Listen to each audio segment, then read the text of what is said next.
Done.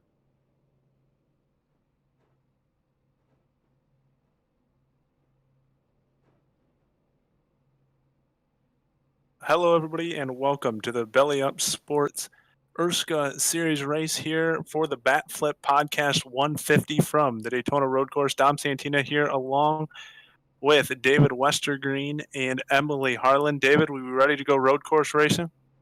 I'm ready. Road course racing, especially at this Daytona road course, is always a little bit tricky, and it can get really spread out. But these guys are going to have to be technically correct. We're going to see who's the true best road racer here tonight. It's going to be fun because we haven't had a road course race yet this season. No, absolutely not. We had the dirt race last week, road course this week, couple races to shake it up as we close in on finalizing those championship points and get ready for our playoffs. Yep, Ryan Lutz is the points leader. Ethan Burrell sitting comfortably in second, and Tate Lytle in third in points. All three of those guys are locked into the chase. If Cameron Rich makes both of the next couple of races, he will be locked in. And currently, Dylan Thomas is the last wild card as the only driver outside the top 10 in points with a race win. Currently on the outside looking in is our pole sitter Nick Indelicato. He's the first car out. Matthew Bayuk, his teammate, qualified second. He's the second car out in points right now. So those guys are going to be hunting a win because that would kick them into the top 10 likely in points. At worst, it would kick them into that wild card spot. So our eyes are going to have to be on the points here tonight because those two look very strong at this road course. Emily, we'll send it down to you if you have a few thoughts about maybe what you expect to see or looking forward to seeing here tonight before we get going. Yeah, I'm super excited for this one. I was obviously very pumped up from the last race we had, that dirt track. I think none of the drivers really were, but I had a lot of fun with it. So I'm excited to see what they do here. It's something that I haven't seen before. So I'm pumped up. I'm ready for it. And I know a couple of the guys are, like you guys mentioned, really, needing this race to go well for them. So I'm stoked to see how they do here tonight. Who's really fast tonight is Chad Bear. He qualified third. We've seen him a couple of times this year. You might see his name and number up there, might not recognize it. He seems to be more of a ringer than he is a regular, but we'll see if that 91 has anything for him tonight too. Who are you guys' picks for this one? Maybe I'll go with him. Maybe I'll go with Chad Bear, the 91. I'm going to go with Indelicato. He's got to be aggressive tonight if he wants to get into the playoffs. He's starting on the pole, and we know things can get pretty spread out. The start might be a little chaotic, but after that, if he can manage it and kind of check out, he might be the key to watch here tonight. And both great picks. I'm going with Matthew Bayuk. He seemed pretty fired up on Twitter today, seemed excited for this race. I know it's a big one for him. And so I think he's the one for me to look out for tonight. I think he's going to do pretty well. So we'll see how it goes. Here we go. Pace car is off. Green flag is in the air. Nick Indelicato gets him going, but he's going to have to get on the brakes almost immediately to go down into turn one here at the Daytona road course. Yeah, we'll see if anybody blows the corner here going into turn one. Looks like the first couple have it safe. Oh, Indelicato wide. Yep, there it is. He overdrove it just a little bit. He's going to lose 4 or 5, possibly more spots as we go through the S-curves here. Yeah, this curve right here is one of the most treacherous on the track. You can really lose your car. You get on the gas too quickly, exiting that first corner. We have the front stretch chicane on this one, so entering turn one shouldn't be too much of a problem. But all this infield road course stuff, very, very technical, very difficult for these drivers. Chad Bear currently leading now with Bayuk, Indelicato's teammate, running second. Yeah, and Bears already put about a 3 to 4 car gap, maybe bigger, over Bayuk in that second position, looking to pull away here early. Here comes Cameron Rich to the inside of Damian Leininger. He's going to try to put a nose inside there through the corner. Looks like he will pick up the spot and move 1 spot up. Rich is good here too, and we haven't seen much of him. We already have our first victim of the infield road course. It's Kyle Hanshaw. Slid the 46 car around. Looks like he'll be okay to keep going. Ooh, Robert Hill also had some issues. I think the 84 is Robert Hill. Might be a different car there. Not sure. Anyway, Bayuk still second. Gonna have to defend against Cameron Rich, though. 47 car. We have only seen him win his 2 races. Hasn't been in the top 10 in any other races so far this season. Been a very up and down year for Cameron Rich, where either he's been the top of the top or just kind of out of the race. He's got the third spot now, trying to close in as Bayuk is here. He drives it in hard. He's going to overblow the chicane, goes through the cones. Going to have to take a penalty here. Yeah, Come it's back tough on the race. racetrack. Yep, and we're already seeing several of our top contenders, Rich and Delicato, making those mistakes, and that is going to be the key, is to minimize those mistakes throughout the day. Whoever does that is going to be able to get this win. You see how many spots Rich is giving up, trying to give back that time. iRacing penalizes you based on a time system for how much time you gained by cutting the course. It forces you to slow down and give all that time back. So Rich is recovered. Fambro, another one having that similar issue, and there's some damage on the Rich car. Don't know where he got that. Might have been when he was in there side by side with Damian Leininger. Yeah, and I think Bayou got some damage too there. I don't know if Rich got into him going into that chicane or if it was from somewhere else in the racetrack, but that right rear. Yeah, that's so got to be. Yeah, that's got to be the two of them getting together, entering that chicane. Rich just overdrove it. Yeah, and Bayou slid the tires there going into the corner a little bit. Nick and Delicato starting to close back in for that second spot now. Cameron Rich sideways through that corner as well as more behind him. It's been a wild battle amongst the mid-pack group of cars. Our points leader and his second in points, Ryan Lutz and Ethan Burrell, are side by, right next to each other here on track for about 13th spot as they come back up onto the Daytona portion of the track and enter Daytona 1. And Delicato just got around Bayou there coming out of 2. He'll slip up into the second spot. Gonna run down Chad Bear here, who's got almost 2 seconds over the rest of the field already here, just 2 laps in. If these guys aren't careful, you'll overdrive it and you'll kill your tires. It's very, very easy for these cars to slide those rear tires or to gas it up too early, slide it sideways, and burn them off. You can burn off your right front entering these corners, your left front entering these corners. You have to be very careful. With these cars and with these tires. You'll see the best cars and the best drivers are smooth all the way around. No locking up the brakes, no sliding it sideways off the corners. Yeah, you got into it just before I was going to say something, David. I was going to say tire conservation is probably the most critical here today, right? Yep, and Damian going to get Bayuk. Ryan Lutz, the points leader, has spun it in that final chicane, losing a ton of spots. Though Lutz really kind of just here for show, I would say the 36 car kind of good to go going forward. Next couple of weeks, he's locked into the playoffs, and with a normal chase format, you don't have those playoff bonus points. So Lutz really doesn't need anything else here. He's locked in. He's ready to go for that championship.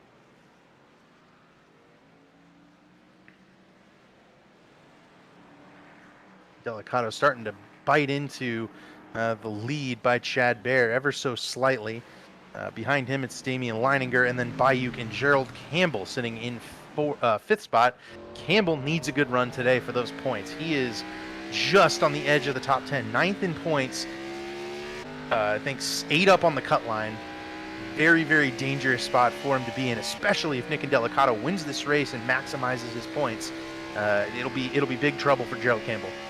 Yeah, and then 6 is Thomas Sherman in the 17, Tate Lytle in the 56, Dylan Thomas in the 03, Nick Massey in the 48, and then Cameron Rich running out the top 10. Got to go searching for him here. 10th in points is Josh Adams. He's back in 17th. He needs a good day as well, though Adams' bread and butter is next week at Daytona. Adams tends to be very, very good at those plate tracks. In fact, he won at Talladega earlier this season. There was a move there by Dylan Thomas on Tate Lytle. He's going to pick up the 7th spot. So at least a good start here for the 03 car after dominating our dirt race last weekend at Lernerville. He's up inside the top 10 and looking to climb into the top 5 here on the road course. Cameron Rich went around Nick Massey right there as well. They snake through that front stretch chicane. Rich back up into the top 10 after his mistake.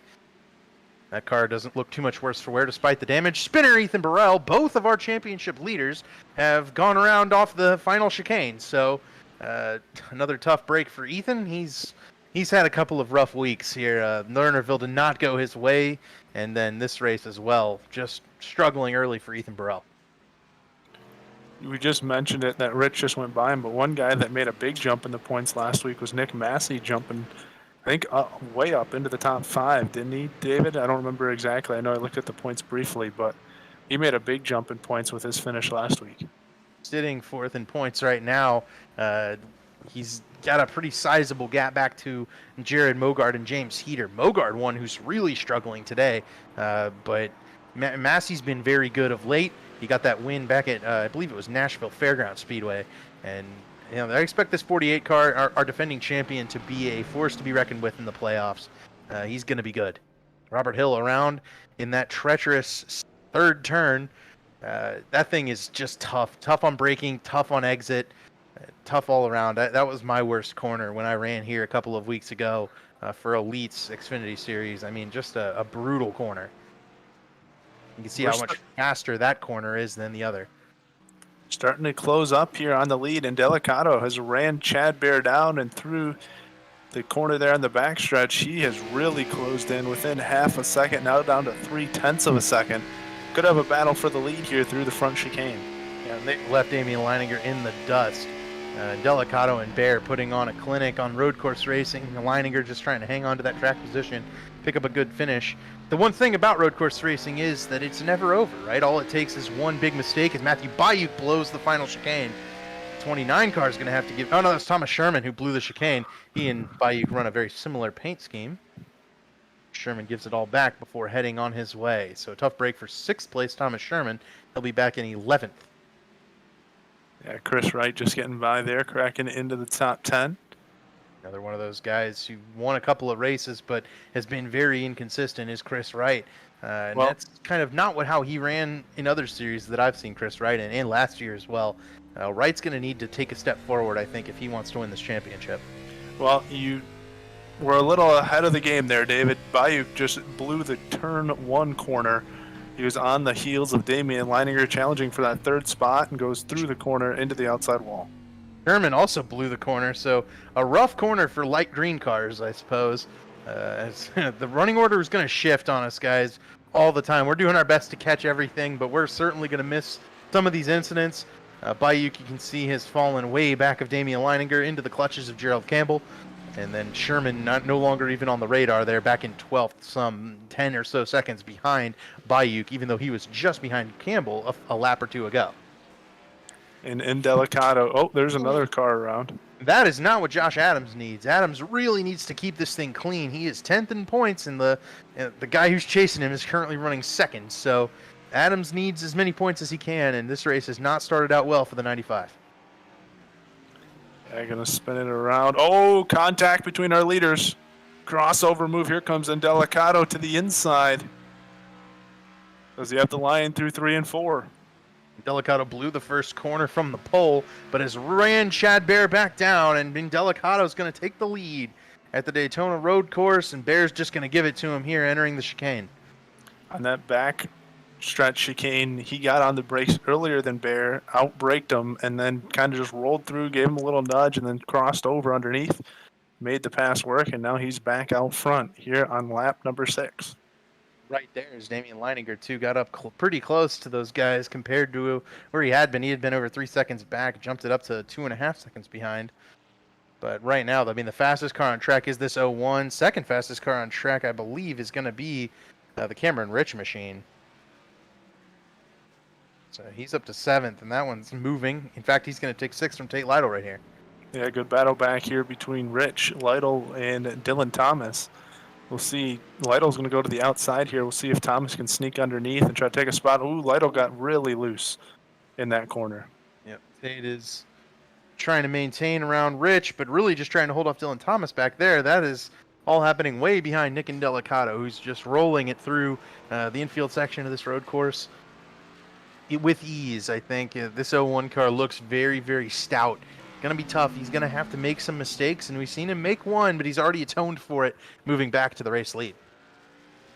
Yeah, absolutely. Things a little bit calmer behind him throughout the top 10, and there is Adams again blowing the corner.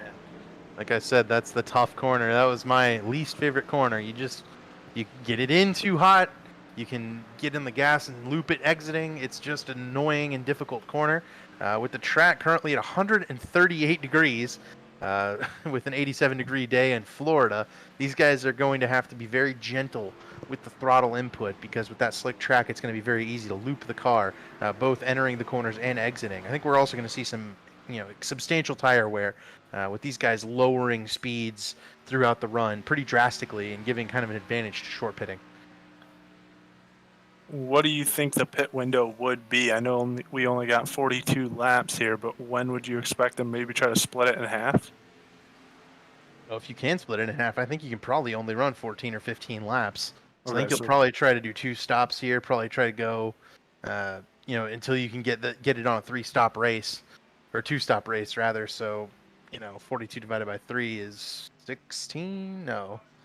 Oh man, I'm an engineer. I gotta know this. 14, 28, 42. Yeah, 14 laps. That's what I expect. I expect people to try to come down at 14, and then I think we'll see some people at 11, 12, 13, 14. All of those laps, people will come in and try to grab an advantage. If anyone tries to stretch it to 21, I think that might be dangerous, because there's so much time you can make up with those fresher tires. Dylan Thomas finally got around Tate Lytle here for the 7th position. Lytle has given him the bumper now through the corners, but Thomas going to eventually run away from Lytle. Just hunting down Gerald Campbell. He's now right up on the back bumper of the 31 car. And 31 has hunted down Matthew Bayuk. So that's about to be what looks like a 6-car battle for 4th there. And it's all 4 or 5 seconds behind Damian Leininger and Chad Bear and Nick Indelicato. Those guys have kind of checked out on the rest of the field. Indelicato's already pulled 2 seconds on Chad Bear. Yeah, absolutely. These guys have kind of established themselves up there in the top 3. I'll continue to keep an eye back here and see what happens. Of course, we'll try to keep our eyes out as best as we can for any spins. That one was almost pretty close there. There's Michael Goodman. Adams came down pit road, so Josh Adams decided that spinning a couple of times was enough, and he came to get fresh tires early. That could be a decent move. He's going to stay on the lead lap for now, though. It's going to be tough for him to hold him off, because entering turn 1 right now, actually, Delicato's still coming onto the front straightaway. So, yeah, Adams is going to stay on the lead lap despite 2 spins and a pit stop. That's just how big this Daytona road course is. Yeah, absolutely. So we'll see how that stacks up. Kind of early into the stretch, as David was explaining, but we'll see if he can make it work, and maybe he plays some more pit strategy a little bit later if he can keep it straight and on the right track. Adams told us, I think in an interview either last week or a couple of weeks ago, that 95 car was worried about this Daytona road course. He does not like road courses, and I think the guy who's leading this race right now is thinking the exact opposite. He loves these road courses, and Delicato looking like a true road racer out here right now, just absolutely dominating and putting on a show. Well, it's 2 weeks in a row. We've got guys that have hit their sweet spots with racetracks and putting on a dominating performance. And Delicato here still got a long way to go to cap this one off, but Dylan Thomas last week and now Nick Indelicato this week.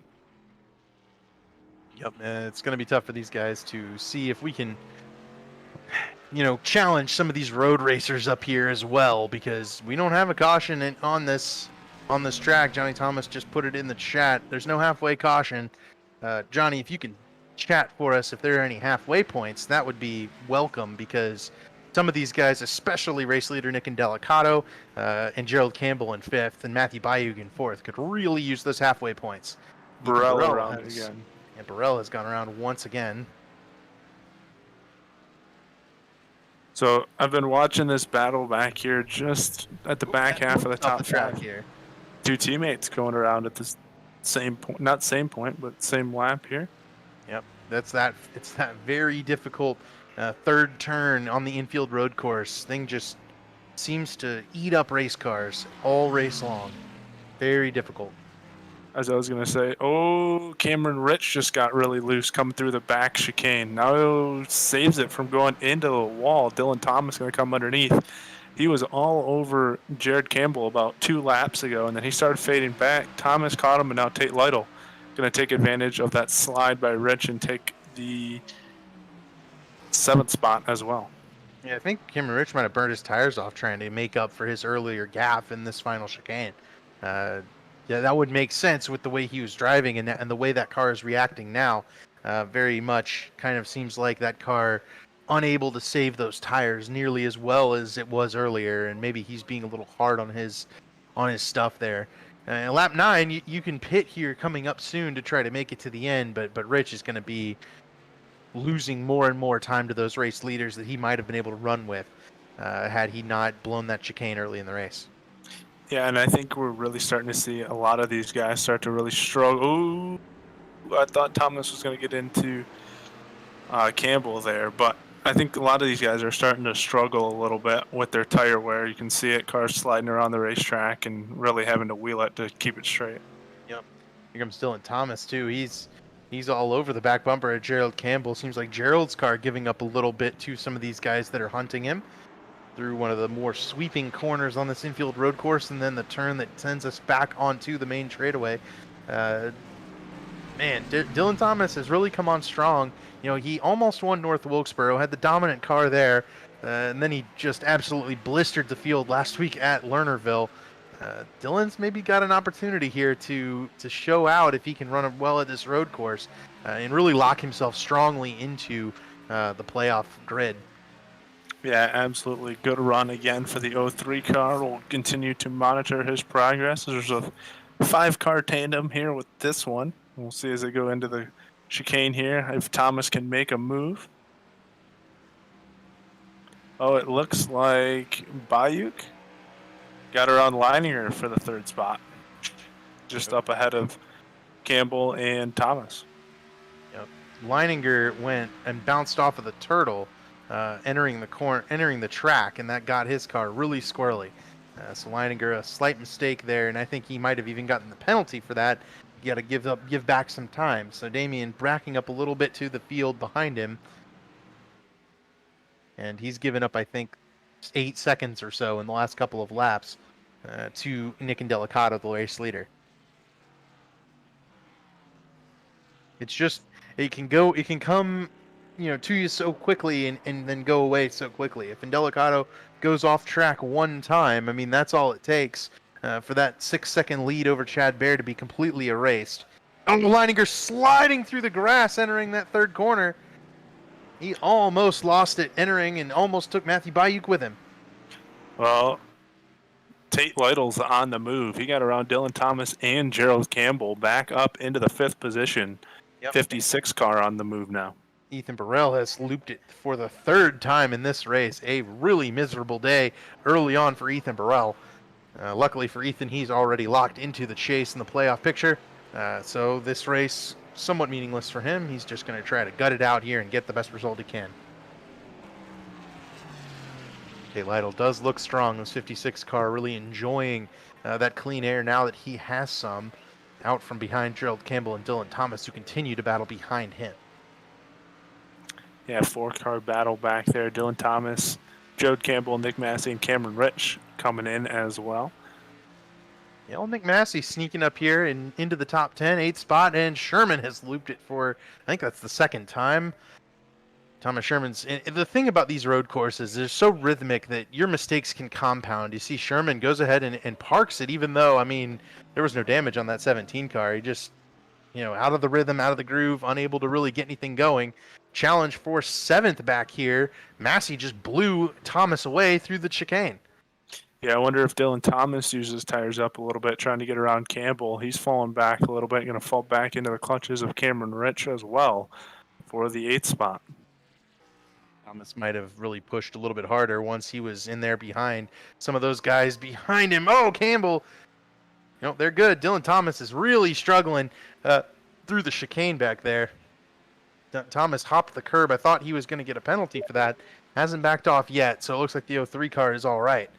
The thing about iRacing and on these road course chicanes is it's very, very easy to grab that points penalty if you end up on, or not points penalty, but the timing penalty, if you end up on the wrong side of one of those turtles. 2 out front, though. Smooth sailing here so far, and I think we're getting close to when we're going to start seeing more cars come down pit road. We've already seen a couple. Yep. Short pit, but I think the window is about to open here in the next lap or two. Yeah, Josh Adams, Ethan Burrell have both pitted. We're seeing some of these other guys go ahead and come down pit road, but this is going to be really interesting to see if Ethan Burrell and Josh Adams can make up some ground from way back in the field. How well do their cars respond to the fresh tires? Ethan and Josh Adams actually running right next to each other on track. So if those two guys can make up ground and make it look like pitting early is the play, despite their woes, I think some of these other guys might follow them down pit road. We will Cameron see. Rich came down pit road. Maybe not. Interesting. Maybe not. He just fell down the order a little bit. No, it's the timing and scoring on our thing here has Rich being out, and he was falling down the order. Thought he had pit. He has not. He's still right there with Dylan Thomas. Nick Massey challenging Gerald Campbell for 6th spot. Massey on the move. And right on the move after Rich as well. Yeah, here comes right to the inside. He's going to make the move and wonder if maybe we thought they were going earlier. Maybe they are gone now for Cameron Rich. Tires falling off that 47 car.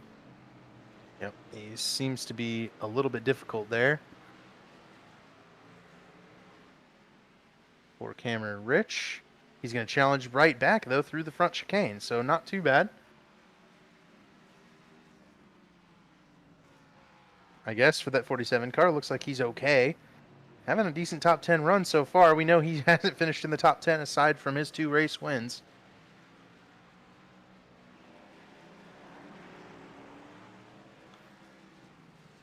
We are still live, so we just can't. We're having issues seeing the stream on the Discord app, but that's all right. We've got it on iRacing over here.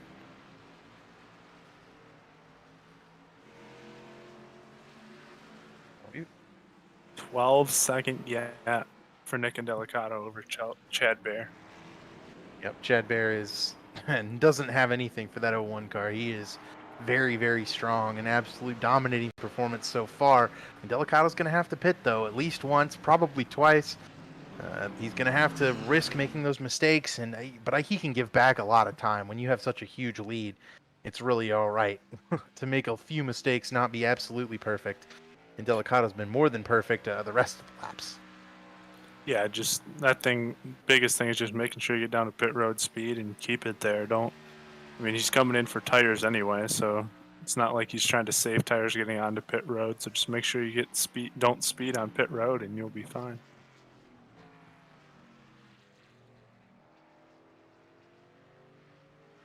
Battle still 4-6 between Gerald Campbell and Nick Massey. Cameron Rich might have just lost it all there, and he's going to lose that spot to Chris Wright behind this group. Campbell and Massey have been engaged in a pretty good battle. Massey's jumped under Campbell a couple of times, but hasn't been able to get the pass completed. Massey coming to pit? He did let off really early there, gave the spot to Dylan Thomas. Nope, he's still out there. I wonder why he gave that. He's right in the middle of the corner. I was thinking maybe he figured he was going to be on the outside, didn't want to go have someone inside of him going into the current. I don't know. Massey does like to play it safe, and if he felt like he was going to be in a bad position, Nick Massey's kind of the guy who will back out of it early to try to make sure he's in the right spot later on in the run. Battle between Wright and Rich is still very good back there. Campbell maybe overcooking it just a little bit, entering this difficult corner. Campbell and Thomas have been going at it just as long as well. They've let a couple guys get by them, but they've been going at it for the last 5-6 laps. Real difficult for anybody to keep to keep their car on this track right now. Damian Leininger and Matthew Bayuk have pulled away a little bit from this group, but I think Tate Lytle's running Leininger down for that 4th spot. This whole group here has been clean for the most part since the race began. And throughout the field behind, it's been a bit crazy.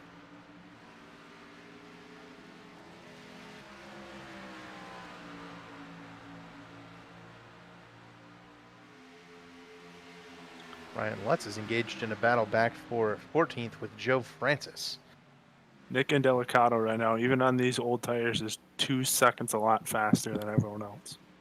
That's incredible, and I wonder if maybe missing that first turn has helped Nick and Delicato to save those tires a little bit more and really get that big gain through this long green flag run. That would make sense to me, at least in terms of whether or not why he's so much faster than everybody else. I mean, he wasn't 2 seconds a lap faster than everybody else during practice, but maybe those guys were, are using up their stuff, are driving it a little too hard. And Chad Bear comes to pit road, lap 14. That's kind of what we expected, and he will have to gain a lot of time right here off the start if he wants to be able to hang with Nick and Delicato, and even that might not be enough for Chad Bear. Yeah, going to be interesting here. We'll see how long Delicato decides to keep it out here as well. Lead now that Bayuk is in second, almost 20 seconds the difference. So significant gap. He had pushed it to over 18 over Bear before Bear decided to bring it down pit road. But we're going to find out here in about a minute if Delicato's coming this lap or if he's going to stay out another one. Battle is for third place. Damian Leininger under fire from Tate Lytle. Those guys are still in the infield road course. You see how far ahead Indelicato is than these guys. We just saw Indelicato rip through this portion of the course 25 seconds ago. And now these guys come through that infield portion. Leininger a little loose on entry. This is a great shot right here. You can see these guys driving it back up onto the track. It's our closest battle on track, pretty much. These guys have spread way out. Well, and that'll only continue with hitting, right? I mean, when guys decide to come, that gap's just going to kind of spread out even more. Yep, it's going to be tough for these guys, and we'll see what kind of progress Chad Bear makes. With that spread out, Bear's only going to fall to 12th or 13th on track after pit stops because he had such a big lead over the rest of the field. I think he's 11th on track right now in the 91 car. If Bear can make up that ground on pit stops, I mean, it's going to be very good. Josh Adams just spun out on the front stretch chicane about 30 feet ahead of your race leader. He's got it rolling again and didn't affect Indelicato, but he spun out and looped it on the front stretch there, and Delicato kind of had to pick his way through. He's seen Delicato has put Josh Adams one lap down, so a big frustrating day for Josh Adams. We'll get that replay for you right here. Adams is not going to be watching this one back, I don't think, and they're over the turtles, loops it, watching Delicato pick his way through right here. Here he comes. And he drives back around Josh Adams to put him a lap down. And miserable day for the 95 car. Not too hairy there for Indelicato, but probably something he definitely didn't want to have to take into account there. Car spinning out in front of the front stretch there as he was coming through. Yeah, monitoring Chad Bear's progress. He is up to 10th. Big shout out to Harrison Talon, who runs in 9th place ahead of the likes of Scott Crump, Jared Mogard, Ryan Lutz. He's having a brilliant day in this 32 car. Just ahead of Chad Bear right now. Remember, Bear has been on pit road. Harrison has not.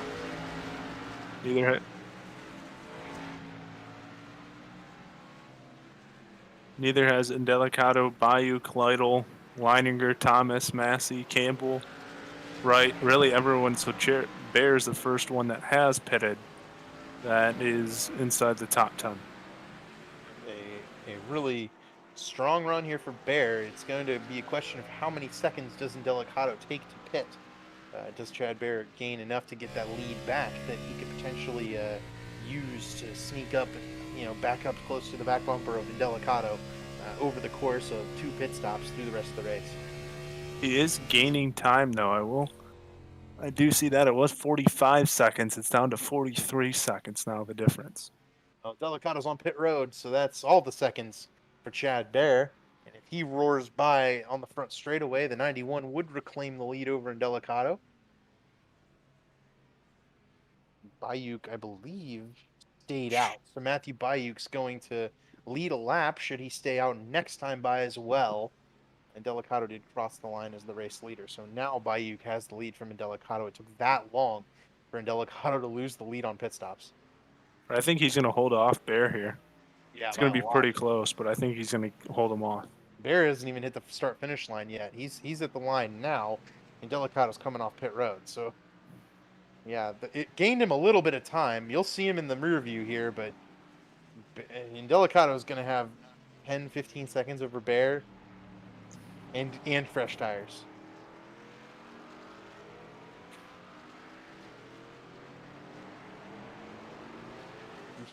And Delicato fell to fifth. No, he fell to second. He got out in second on pit stops. That was how much of a lead he had. That is crazy. Yeah, it's almost a 20-second lead over Chad Bear. Yeah, he had enough time. He might get Bayuk before this lap is out. So Bayuk wouldn't lead a lap. Now I would envision that Delicato is going to back it off and let his teammate lead this lap at the line, but my goodness, man, he's eaten 3 seconds into the lead just through the infield portion of the road course. A clinic by Nick and Delicato tonight. I mean, and there's still guys that have to pit. So I mean, he's gonna. Well, I guess you wouldn't really put him a lap down. There's too big of a gap, but definitely gonna really make it tough on some of these guys that have stayed out running inside the top 10. I think it really will, and I think there's a significant strategy difference here. We got guys running maybe a 2-stop race, guys trying for a 3-stop race, and you can see it doesn't seem to matter once you pit and once you have a lead like this, a spacing like this. Nick and Delicato is going to be able to hold you off. He can do whatever he wants when he has that much room to pit from first and fall only to second. Bayuk does lead this lap at the line, so a bonus point for the 29 car, desperately needed, running for getting into the chase from a 12th spot in points. And Delicato trying to win this race and just lock himself in regardless. Teammate pulls over for him and lets Delicato resume leading and pacing this race and driving away.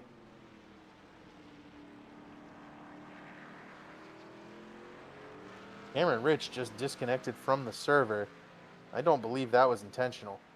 It looks like Rich lost connection to this race. So a bad day gone horribly bad for the 47 car, and he will once again only have 2 top 10s, and those being his 2 wins this season.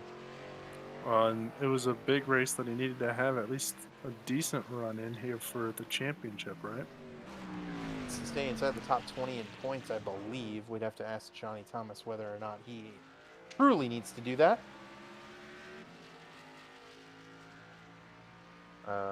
But yeah, he currently 20th in points. Brandon Scott didn't show up today. Kyle Hanshaw isn't going to pass him, so he might be all right unless Harrison Talon continues on in the top 10. Harrison would be the one who could knock Rich out, I think, right now.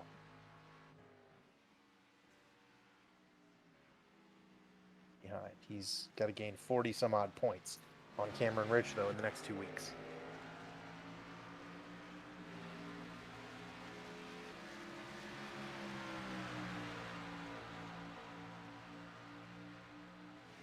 Has been strong today, though. He's running in 10th. Just in front of him now is Damian Leininger. He has fallen all the way through this group of 6 or 7 cars to 9th. 12 car does not like old tires.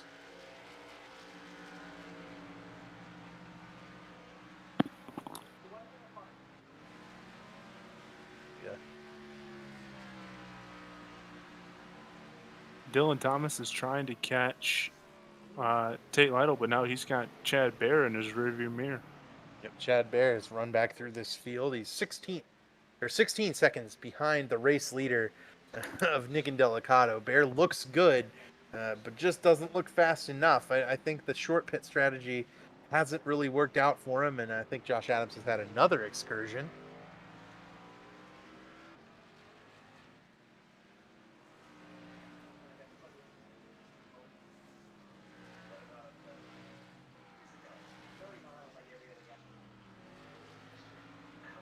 Ayuk still holding second, but he has lost 9 seconds to Nick and Delicato in the span of like 2 laps.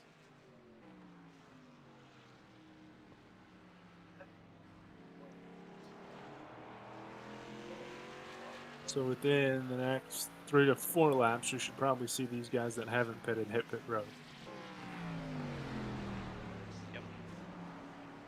Yep, these guys are gonna.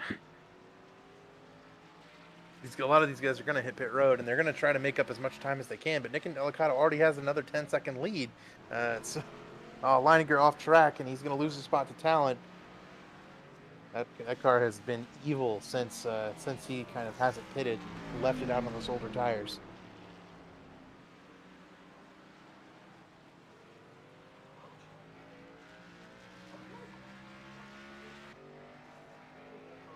Bear up to the 3rd spot. He's got to run Tate and Light on that. He'll try to run down Bayuk. He's got to make up 6 seconds for the 2nd spot. I think Bear will be at Bayuk very, very shortly. That may be a very quick 6 seconds for Chad Bear. And if he can just roll right up to the back bumper of Bayuk, he's going to have every opportunity to go chase down Nick and Delicato. I don't think it's going to get done.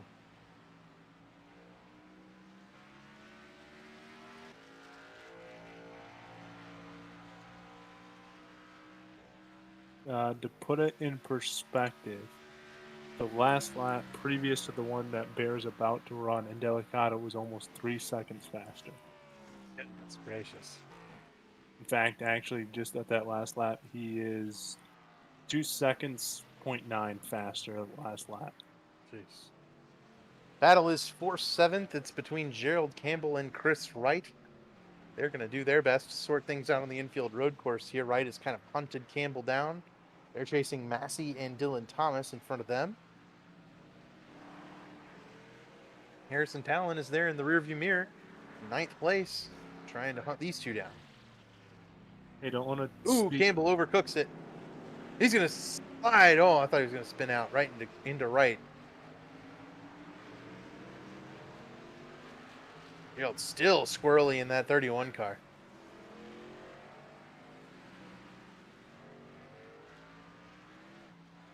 Harrison Damien, this is the end of the top 10 here. After that, it'll be Ryan Lutz in 11th, and Lutz is almost going to spin it through turn 3. Scott Crump trying to run him down. Mogard is also there. Mogard just ran it wide and almost off the track. These guys really struggling with the track temperature, 136 degrees. You can just see how slick it is now for these guys on older tires, and everyone just trying to stay out as long as possible. Hope that something happens to Nick and Delicato that they can capitalize on.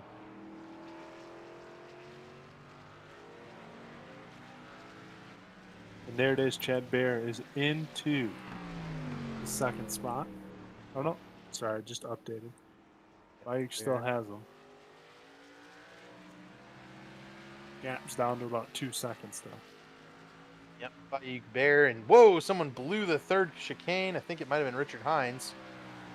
Yeah, he's still rolling, and Bayuk has trouble just coming out of it.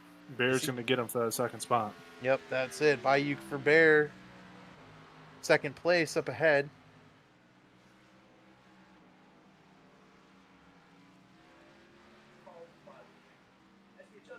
Richard Lafferty in there as well. Lap down car. They're trying to navigate around. Ooh, Bayuk almost smashed into the back of Richard Hines, who was trying to let that penalty go by. All right. And we're going to see lap traffic playing a bit of a factor. Nick and Delicato is going to have to pick his way through pretty cleanly, though it's going to be pretty easy in my opinion. He's pretty fast. Leininger will go ahead and come down pit road after looping it in that final chicane.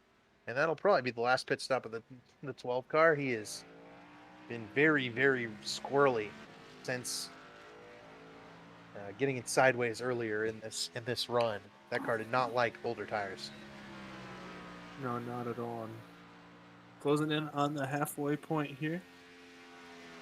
Yeah. Never answered us to see if there was halfway points. If there is, Nick and Delicato's about to earn them in a couple more laps. I'm looking. He didn't run tonight, did he? Johnny didn't run tonight, did he? Johnny is not. He is off track, admitting, and I think he's on vacation. Hope Johnny has a good vacation and enjoys his time off. And look to have him back next week at Daytona, where he'll probably be one of the favorites to win the race. I think we put it should into do. I think we should do it through the field if and when we can. Try to get everybody's paint job on screen. Try to get a little bit of talking about all the drivers. I know there's a couple we haven't mentioned much today. I think that's the perfect time to do it. Is right now. We'll start with Indelicato, obviously, who has led this race flag to flag so far. He has been dominant in this 01. I guess it wasn't flag to flag. He overshot turn 1 on lap 1, and it took him 3 or 4 laps to get back to the lead. And since then, he has just pulled away from everybody else. He has been absolutely unbelievable today. Yeah, and in second is the 91 car guy coming out here, running part-time really with the Erskine season, but looking to be a road course ringer. Chad Bear led the first few laps after Indelicato blew the opening corner, but Indelicato caught him quickly, and now Bear almost 25 seconds down, running by himself here in the second position in that red and white 91 car. And then in third, Matthew Bayuk, sitting on a really strong run. He needs every point he can get. He is battling for that 10th place in points. And Bayuk having a really strong run today, needs it desperately. That's a beautiful green number 29 car. Guy running in the 4th spots, the guy that's been hanging around the top 5 all day, still has to come down pit road yet to make a stop. It's 56 of Tate Lytle. You can see him really struggling to try to hold on to this thing as they've gone all 21 laps here since the green flag dropped on these set of tires. Expect to come down quickly, but he is running in the 4th spot at the moment. Dylan Thomas, the 03 car, last week's winner at Lernerville. And Dylan has been really rock solid all night long. He's been in the top 10, one of these guys challenging for the race lead and the race win, though I think it's going to be everybody kind of following Nick Indelicato. But for now, Thomas, one of those guys who's just been strong and rock solid all day, looking to try to make his way into the playoffs. It's going to get crowded if Nick Indelicato does pull off this race win. Running in the 6th spot, the familiar gray and red car with the yellow 48. It's Nick Massey, the defending points champion, running in the 6th spot. He's been around the back half of the top 10 all day, but looking to challenge inside the top 5 here midway through this one. Yep. And Chris Wright, the 69, he's been good all night long, been right there inside the top 10. Not really able to challenge, I think, the likes of Lytle, Thomas, and Massey, but he's been hunting them all night, and he has gotten around Gerald Campbell finally. So as these guys try to stay out and make this a 2-stop race, or a 1-stop race, they'll look to see if they can, make up big time here once they come down pit road soon. In the 8th spot is a 31 of Jared Campbell, who's going to hit pit road now as we bring him on. He is inside the top 5 for some of the night. Car kind of got away from him a little bit, and now he'll hit pit road here on lap number 22. Yep, Gerald Campbell there, and then it's Harrison Talon. We've talked about him a couple of times tonight. 32 car has been really, really good. He and Dylan Thomas have both hit pit road. And it'll be Scott Crump. Crump going to pick up a couple positions here as he comes across the line. He's up to the 9th position. Now he'll jump up, way up as all the guys hit pit road. He is in the 4th spot as he's going to beat them all off pit road. The 51 green and white machine now inside the top 5 for the first time today. Ryan Lutz, the points leader, is sitting on pit road. He's getting tires for the 2nd time today. He's going to make this a 3-stop race, I think.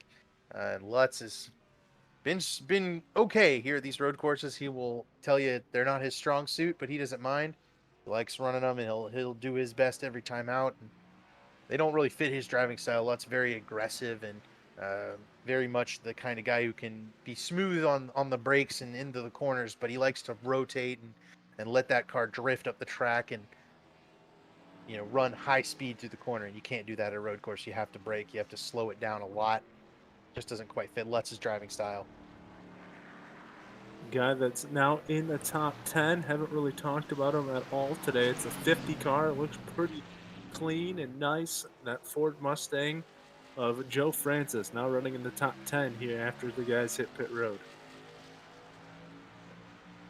And after Francis, it's Jared Mogard, who really does need a good run today. He's 5th in points. He does have a pretty good lock on a spot in the playoffs, but no race win this season. If Mogard happens to have a bad run, this 0-0 car's year could drop away. He's been in the picture since the start of the year. But if Mogard collapses late, he's got to be rock solid the rest of the way in order to confirm that this 00 car belongs in that playoff picture where he can start hunting the championship. All right, we'll look at Heater here in a second. Heater in the 16 car, that Toyota. Driving here in the 13th position at the moment. Kind of a quiet day for the 16. Heater is another one who cannot give up a lot of points. He's should be in the playoffs, should have a chance to make himself a championship contender here, but he's really got to step it up once he gets to the playoffs if he wants to do anything with this playoff run. Behind Heater on track will go to, I believe, Damian Leininger. We didn't hit the 12 car either. We have mentioned him a couple of times tonight. We've seen him spin out a couple of times. Running 12th, fresh tires now on this car. We'll see if he can make up some of that ground that he's lost, but this would be a welcome good run for the 12 car, even despite the mistakes that have been made. He's 30th in points and just has not had the luck this season that matched the speed that's been behind the 12 car. Oh, jump down now to the 16th position. These pit stops kind of throwing in a mix of what we were trying to do here. And we'll jump to the 11 car who just made the pass for that 16th spot. Matthew Weeks just got around Zishan Dura. And keeping it clean, keeping it straight. He did spin out early in this race, but so far kind of quiet since that opening spin right after his teammate Ethan Burrell. From Weeks, he's another one that just can't give up ground in the championship format. Zishan Dura is going to be giving up the lead lap here to Nick and Delicato. Delicato goes flying by. Zishan's been clean tonight. Haven't talked about him much. That's why we're trying to get him some screen time. He's lower in the points, not going to really be a factor for the playoffs, but I think the big story is sitting one car behind him.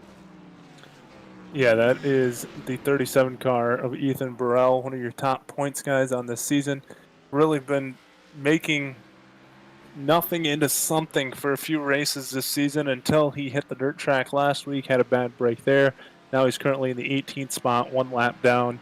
37 cars got some screen time today, but not for the right reasons, spinning a couple times here early in this one. Tough break for Ethan Burrell, too. Yeah, he's had a rough one tonight. Next up, I believe it's going to be the 8 of Richard Lafferty. And from our YouTube comments, Lafferty had an incident, a mishap at work today, and the fact that he's racing might just be a miracle. We wish Richard the best if he did actually have that incident there at work today, and we thank him for racing. He certainly didn't have to. Behind Lafferty is the 5 car of Colin Fambro in the 20th position. All these cars that we mentioned now are a lap down from Zishan now through the rest of the field. Fambro, once again, one of those cars that we have not talked about, haven't seen very much on screen. That's why we're going through the field, given the 5 cars. Some viewership here.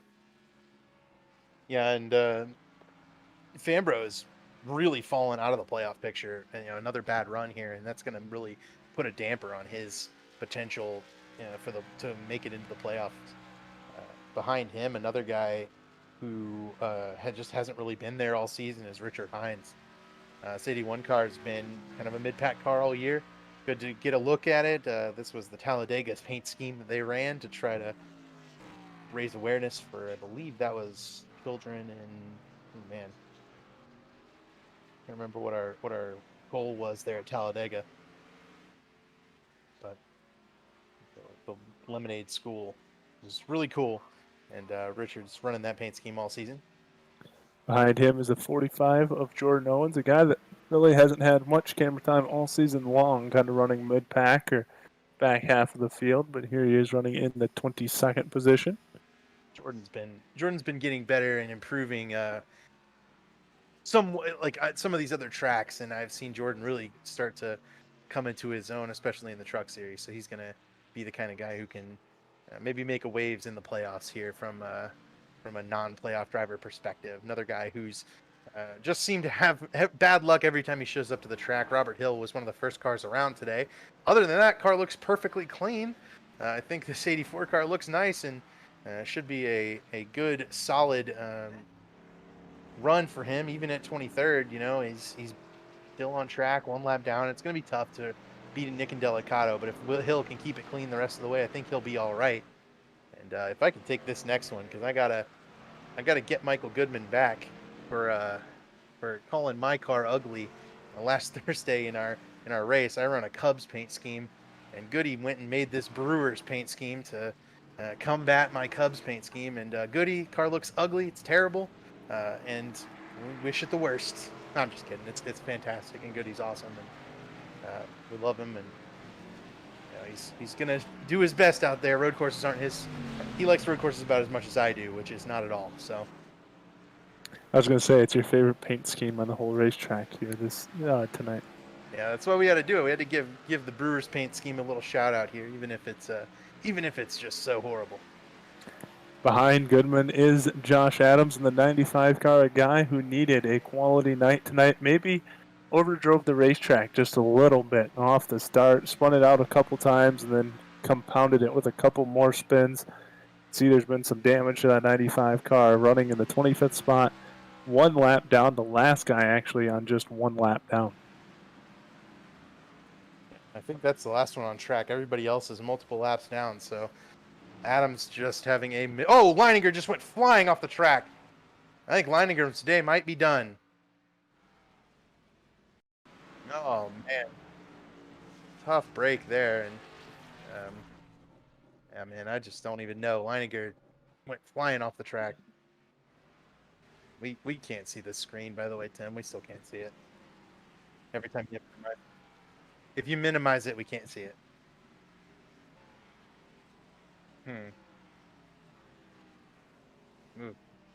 Well, we're having trouble seeing it, but Leininger looks like he just missed the corner and plowed it straight in the fence, and it might have even been intentional. This race has been long, and it has been arduous for some of these drivers, and I think Leininger might have gotten frustrated. Yeah, I think he was running just behind Adams there when we were going through the field. Adams, I think, had actually got just ahead of him as we watched Mogard hit the Turtles there a little bit. He's struggling. This heater's going to catch him. We have lapped up into the top 15. Matthew Weeks will be the next one on the list, and it's going to be within a corner or two here for Nick and Delicato. Yep, Nick and Delicato just putting a whooping on the field so far tonight. He may not pit again. He could pit again and not lose the lead, is how good he's been all year. So, just a masterful performance by Nick and Delicato. I don't think even last week at Lernerville, Dylan Thomas wasn't this good. I mean, Delicato has put such a huge lead on the field. There's pretty much nothing he could do to lose the race at this point, aside from completely meatballing the 0-1 car. Well, we saw it. The last pit stop he made, I mean, he fell to second. So might as well just go down pit road, get your fresh tires, fuel, make sure you're good to the end, and you're not going to lose the spot. So unless he's going to try to lap everyone in the field, which I feel like is going to be pretty tough to do, but might as well just make sure you're good to go to the end. We got Damian. I'm trying to get Damian Leininger in here for an interview. We do have word on what happened to the 12 car. Let's see if he can come in. Yeah, he'll be joining us here in a second for a little interview here during the race. Get a word from what happened for Damian, and maybe we can ask him what's going on track there.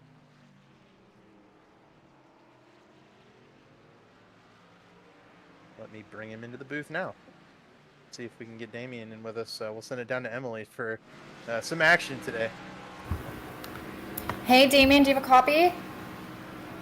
Hey guys, what's going on?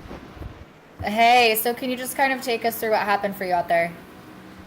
Well, at the end of that first run, I could tell something was kind of up with my wheel. I was a lot more out of control than everyone else was, and then right there, coming out of 2, I lost force feedback heading towards the bus stop and got into basically the first turn into the bus stop, and it just disconnected, and I couldn't turn and everything, so I went like windshield deep in the tire barriers right there. Well, I know this track is pretty different than what we're used to seeing. So what were kind of some of the specific challenges that you were feeling out there tonight?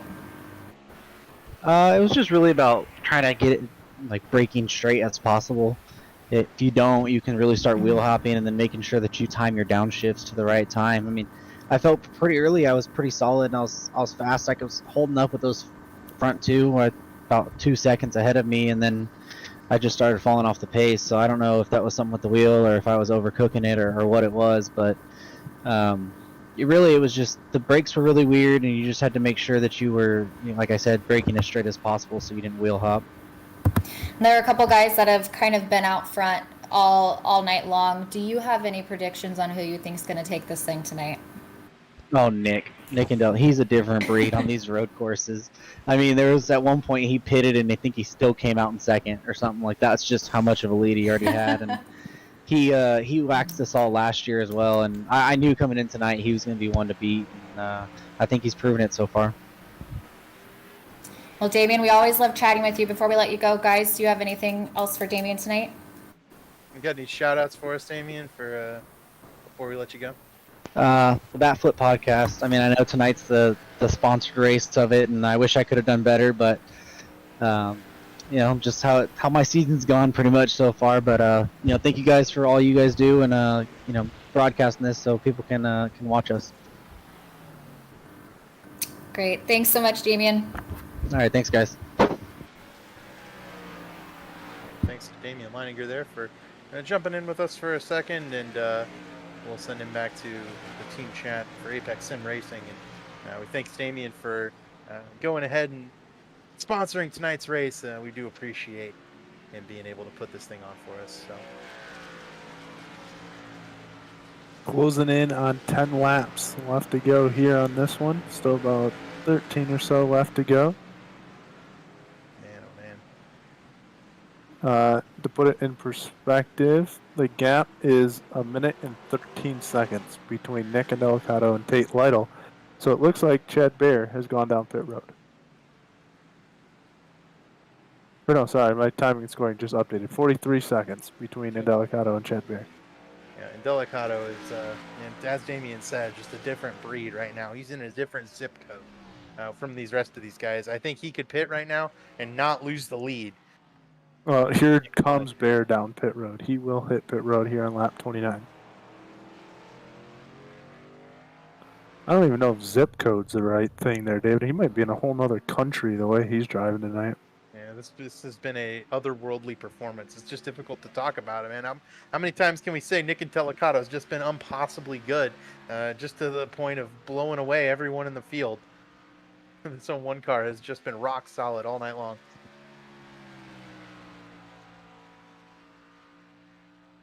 We'll see if he can get things going the rest of the night, and see if he can put a lap on the whole entire field. I can't help but wonder if that might be his goal here. And Chad Bear's just now exiting pit road from second, but Matthew Bayuk is not even on the big speedway course yet.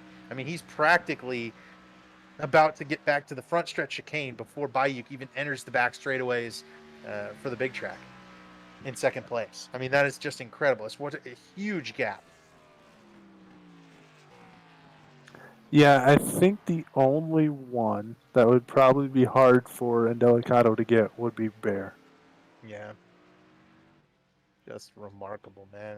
The rest of these guys are not that far in front of him. I mean, they're on the infield part of the road course. Campbell, Massey, Dylan Thomas, all these guys. I mean, Tate Lytle, Dylan Thomas, they're just now exiting the infield part of the road course, and Delicato's in the infield part of the road course right now. So just absolutely remarkable. Crump just went a lap down, so now it's 11 cars currently on the lead lap. Yeah, it's a chase to count right now. A chase to see if Nick Delicato can lap the rest of the field. That's pretty much where we're at right now. How far up can he get in this dominating performance? You know, he's about to lap Ryan Lutz, the points leader, who's, you know, not the best at these road courses, but it's still the points leader, still Ryan Lutz. He's very good everywhere, and man, oh man, just a different day for David. What might help him out a ton is these guys are probably going to come. Well, I mean, unless they're going to try to stretch it to the end, but I'd expect probably maybe a few guys to come down pit road here. Yeah, I think everybody's going to think about it, and you know, at this point, Matthew Bayuk just I think hit pit road. Maybe we might still have a timing scoring update issue. No, Bayuk didn't hit pit road. He's good. He's a full minute behind, a full minute behind Nick and Delicato.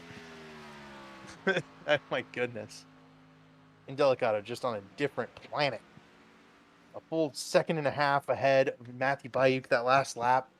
And that's every lap. He's been second plus ahead. Just amazing.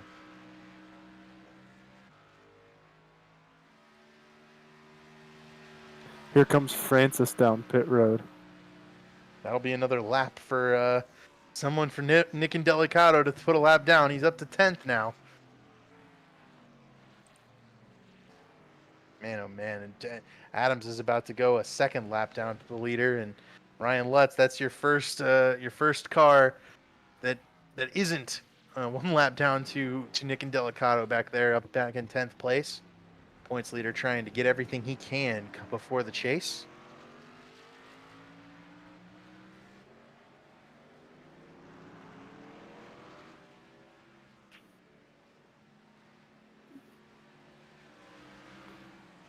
See if poor Lutzy can. I think next week at Daytona is going to be a wild card. We might even want to start previewing that a little bit. As Nick and Delicato wraps it around to win this race, he'll lock himself into the playoffs one way or another.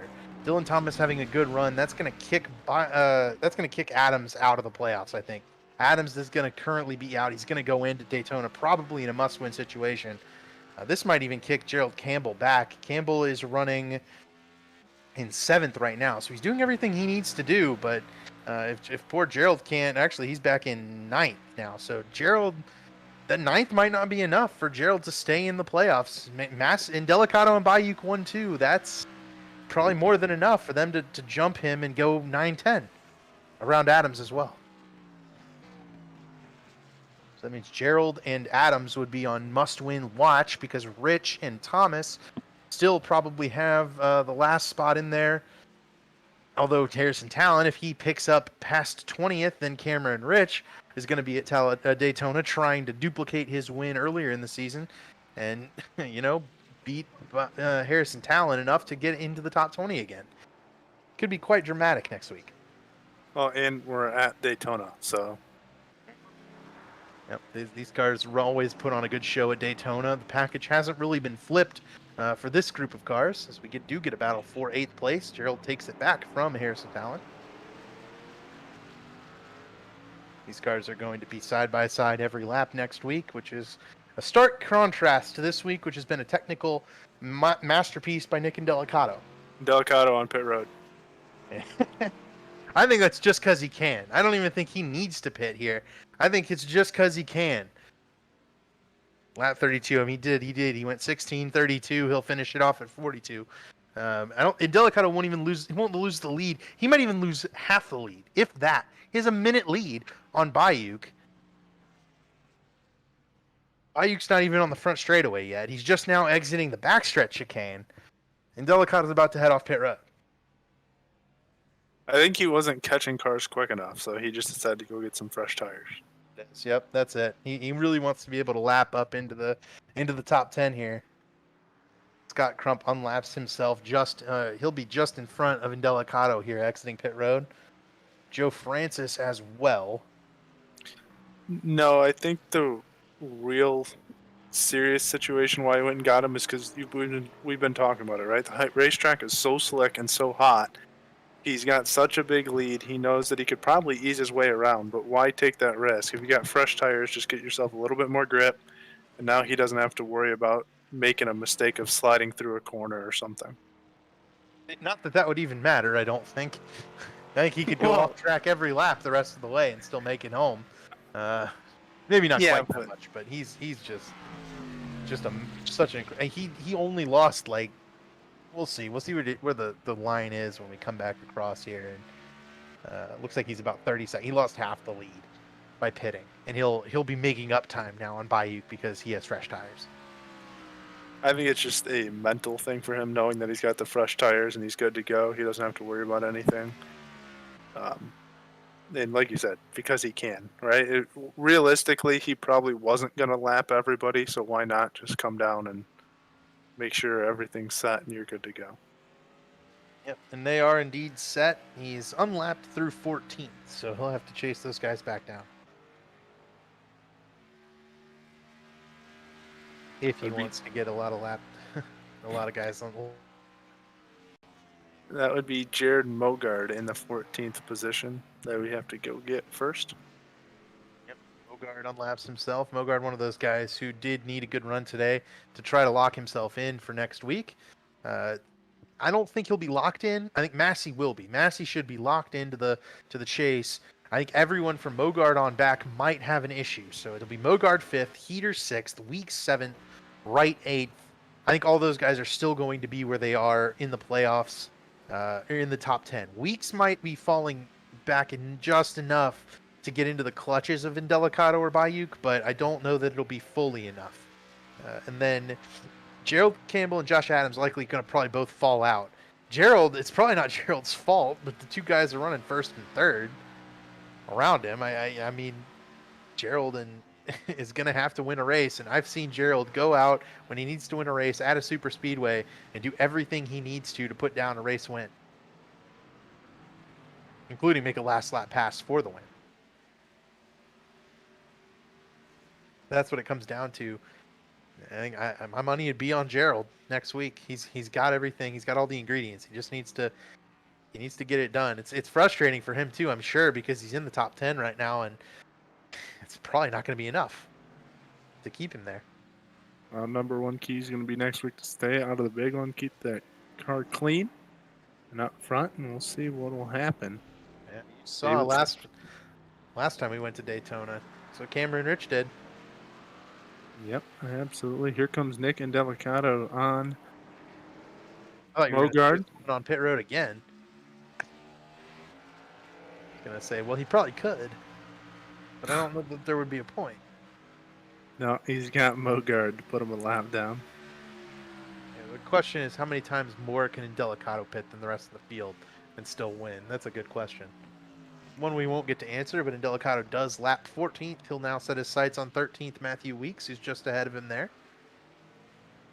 Weeks has had a frustrating day, and 13th place points isn't going to be all that bad, but it does put him in a precarious situation heading into Daytona. If you're Weeks, Gerald Campbell, Josh Adams, those guys have to perform next week. Otherwise, they're going to be kicked out of the playoffs, despite having rock-solid seasons. All those guys have had good years, been race winners, other than maybe Weeks. Weeks, Heater, and Mogard, the only ones in the top 10 who haven't won a race. All those guys have been strong, though. They've been top 5 several times. Heater with 7 top 10s. Weeks with 8 top 10s. Hey, we could have as I was going to say that, Bayuk just blew the chicane. He was closing in on Chad Baer for that second spot. Yeah, the thing with Bayuk is he has 15 more seconds back to Tate Lytle. So that's going to be cut, I think, in half here. 8 seconds now from Bayuk to Lytle. Oh, it's 12 seconds. Yeah, Bayuk has plenty of time back to Tate Lytle. So pencil Bayuk, Baer, and Indelicato in for the interviews for now from the podium. Still got about 9 laps left to go here in this one. Guys just have to focus and lay down as best laps as they can without running off the track. With gaps like these, you just have to finish the race. Lap count lapper count update up to the 12th position. Weeks has gone a lap down. Delicato will now set his sights on Joe Francis. Yep, Francis is going to have to hold him off. He's got a decent chunk back as he puts the Brewers car a lap down. That thing can keep going back. Cubs and the Brewers in a heated battle for the NL Central this season. They were tied coming into today. I know the Cubs already lost, so might be the Brewers' lead. There's about 18 seconds between Francis and Delicato. So all right, so 3 laps. Oh my, what a wild that. It looks like the Brewers are going to lose, so the NL Central remains deadlocked as we watch Michael David, Goodman he drive just ran a 73 around. he just ran a sub 2-minute lap. Fastest lap race. of the night. In the race. Yeah. Sub 2 minute was his qualifying time was 1 minute 59 seconds 6:47. He just ran That a lap one, he just ran. You go ahead and tell him. was a 1:59.934. Oh goodness. He was 3/10 off his fastest lap of the evening in the race on a track at 133 degrees Fahrenheit. Delicado is on, like what Damian Leininger said, he's on another planet from these other guys. Leads back up over 40 seconds between him and Bear. Then it's about 5 seconds between Bayuk and Bear for second and third. Yep. There's hardly even a battle on track for position right now, guys. We're trying to find something. These guys are so spread out. This track just doesn't yield it. I think the best battle on track might be Gerald Campbell, Chris Wright for 7th. And then obviously whether or not Delicado can lap the field. It's another great battle on track. Bear running second, trying to chase down your pick. Or no, it was Emily's pick who got in Delicado, right? I don't remember now. Did you take No, Bayuk or Delicado? I chose Bayuk. I think one of you had in Delicado, right? Yeah, I think it was Dom. Dom got in I think I Delicado. took him. Well, we're 1, 2, 3. I guess we know what we're talking about. Hey, look at that, you guys. I First think time that's the all best year. we've ever done, yeah. Next week at Daytona, it'll be a little more wild, I think.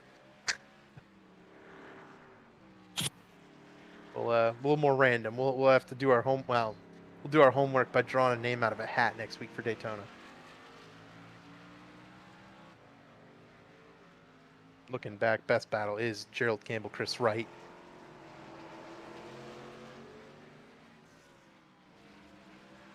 They're also swarmed in with Colin Fambro, and Harrison Talon is not far behind.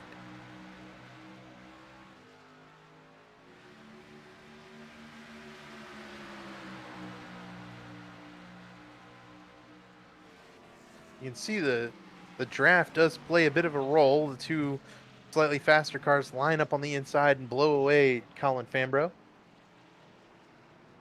Next week, we'll be seeing that draft playing a lot larger role than it has tonight. Yeah, Campbell did not get off that corner well. Absolutely. Draft going to be a huge factor. As we are going to be about 6 laps to go this time, bud. 6 more laps for Delicado to try to get to Joe Francis. I think he's put. Let's see. Francis is coming out of turn NASCAR 2, and Delicado is entering NASCAR 2.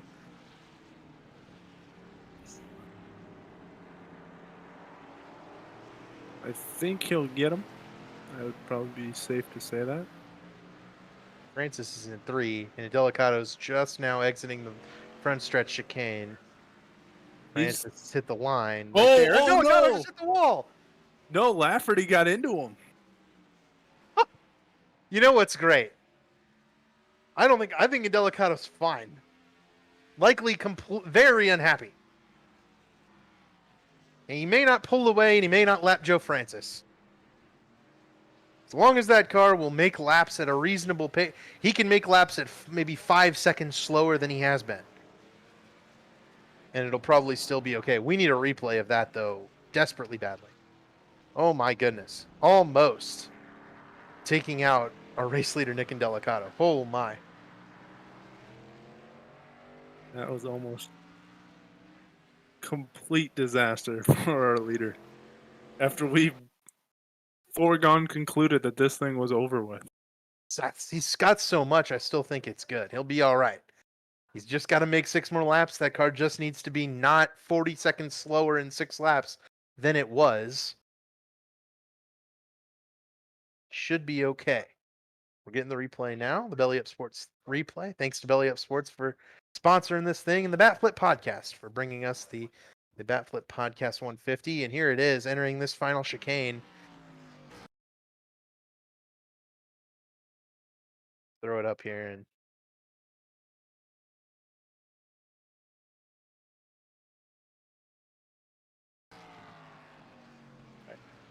Here comes Delicato. You see Lafferty is going to hit the turtles in front of him here, right there. It slows up the 8 car a lot, and Delicato gets through here so well. He just runs right in the back of the 8 car. Oh, see Lafferty got a little bit loose there, squirreled up the track. Boom. Big Bang. hit. Oof. Quick check on the lap time for Indelicato. 204.88 or 866. So he's lost a couple seconds, but nothing major. Yeah, Chad Bear just ran a 204.66 too, so I think Indelicato's going to be all right. Though I can't find. He disconnected Uh-oh. from 40 seconds up. Yeah, What? he's gone. What happened? Johnny Thomas, we're going to need an explanation of some sort. Because he was going to be fine. Maybe is it engine blew?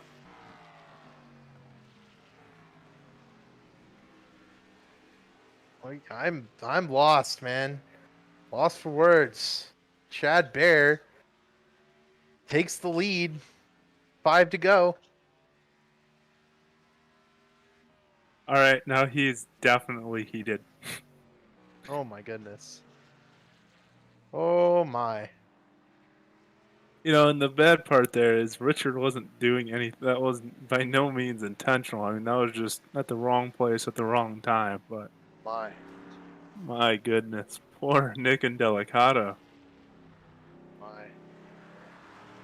Did we- Well, I mean, I do need to go back to live, but oh my. Nick did blow up, he said in the YouTube chat. Oh my goodness. So 5 to go for Chad Bear. Nick Delicato absolutely furious.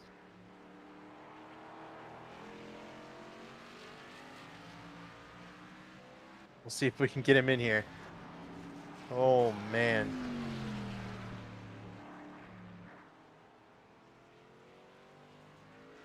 Yeah, he's in the waiting room, guys. Let's send it down to Emily Harlan. Nick, you're on with Emily. Hello. Hey Nick, can you just kind of take us through what happened for you out there? My whole season. That was it right there. Basically, my whole season. Bad luck. I mean, last week we had people flipping on a dirt race, and I'm the only one. I get hit in the left rear tire and get a black flag and have to sit out 30 laps. And then that. I mean, to be honest with you, the luck is so bad that I personally just think that, it happened for whatever reason. I'm not even mad anymore for how bad that is. Yeah, I mean, we spoke to Damien about halfway through the race, and he said that you were just a different breed, that this was going to be your race. So yeah, just how are you kind of feeling? I mean, I know you say you're not even mad anymore, but obviously the emotions are probably pretty high for you. Yeah, I mean, yeah, I've been looking forward to this race. Me and Matthew look forward to this race a ton. It was the only road course. I love road courses. As you could see, I completely gapped the field, and to be honest with you, coming into the season, I was hoping for 3 or 4 wins, and I just never got there. Never dominated a race, and I knew this was the one. Barely out on the points, and I was, that whole race, I just had pace. But like I said, it's no luck at all. All of it's bad luck, but I can't even be angry anymore, because if that's happening to me, then I don't know. It just it just sucks, For sure, yeah. It's like you had that guaranteed win. It wasn't something that you did. It wasn't your driving. It was something that happened to you, which is so unfortunate. Guys, do you have anything for Nick? No, man. That's maybe we're sorry for the announcer's jinx, man. We felt like. I didn't even hear it. You're all good, man. Out of my control. Can't even be angry. It is what it is. I don't even know if I'll race the rest of the season after that, just because I have no shot. For me, I had so many good tracks in the playoffs coming up, and I mean maybe if I have a shot, I'll race next week and just go out there and race as hard as I can for the lead and do anything I can to win. But yeah, I mean, for me it was championship or nothing. I had a lot of good races in the chase coming up, so is what it is. sucks. Once again, out of my control, but I knew that I wiped the floor with him out there, so I can't be angry. You absolutely did. You dominated pretty much the entire race. Do you want to give any shout outs to anyone before we let you go here tonight? Yeah, shout out to my teammate Matthew. Me and him, we worked on this. I helped him out a ton to get fast, and we knew we had the 2 cars. Shout out to my YouTube channel. Go check it out. youtube.com/U2 YOUTOO. Also, shout out to Shift Esports. It's a brand new group that me and Matthew actually combined a couple weeks ago, along with Seth Rawls. And shout out to Seth Rawls Design for the awesome paints on the 01 and the 29. Thank you guys. Thank you so much, Nick, for doing this for us tonight. All good. You guys have a good one. You too. You could hear it in his voice, guys. Man, oh man. Just, oof. I mean, even Johnny Thomas threw it in the chat. It's an Indelicado winning tonight creates a crazy amount of drama for next week. Well, Johnny, welcome to the announcer's curse, man. I didn't write it down. I just said it like 4 times. No, I was gonna say something when I saw that in the chat. I'm like, ooh, that's a bad jinx. No, David, we didn't say it like 4 times. We said it like 40 times. Oh my goodness. That's a real interview. I mean, he's heartbroken, man. You hear it. He's just so upset and it's not like he's upset with Richard Lafferty. He's more upset that he's in this position in the first place, right? His season depended on this race, and I would tell Nick and Delicado to pack it up and go to Daytona next week and layer to the floorboard and see if you can't come out of there a winner, because he's not going to be that far off in the points. He's going to be able to point his way in. Josh Adams has also had a horrible night. This might be the biggest blessing for Matthew Bayuk and Gerald Campbell. I think the 2 of them are the biggest beneficiaries. Bayuk finishing second tonight. He's going to jump into the top 10 in the standings with a healthy cushion for Daytona. It's going to leave Campbell in the top 10 defending, so he's not in a must-win spot. And Delicado obviously is a must-win, and he's upset right now. I hope he comes back. I hope he goes for it, because it's times like these where you can really make the best of yourself and make the best of the situation that you're in. If you're Nick and Delicado, he can go in there at Daytona, no holds barred, go in for the win because he has to. And we've got Gerald Campbell on screen right now. Gerald was in that position this year in the Elite Racing Cup Series. Gerald needed a win. He was must win. He had a horrible first round of the playoffs, ends at Talladega, and Gerald goes out and has a perfect race, makes a last lap pass for the win. And now he's in the Final 4 battling for it on Wednesday. He's going to be going for the championship. He would never have been able to do that if he had given up after he crashed out of a road course race. He crashed out of Mid-Ohio. And he's going to have a chance for the championship. So Delicado's got to come back, because it's Daytona, man. And you can do it. You can absolutely win Daytona. You can absolutely go and draft and pick your way to the front. Put yourself in the spot to do it. I hope that he comes back and we can follow that next week, because it's going to be a story. He's going to go for it. That'll be the scoreboard, not checking up for anybody.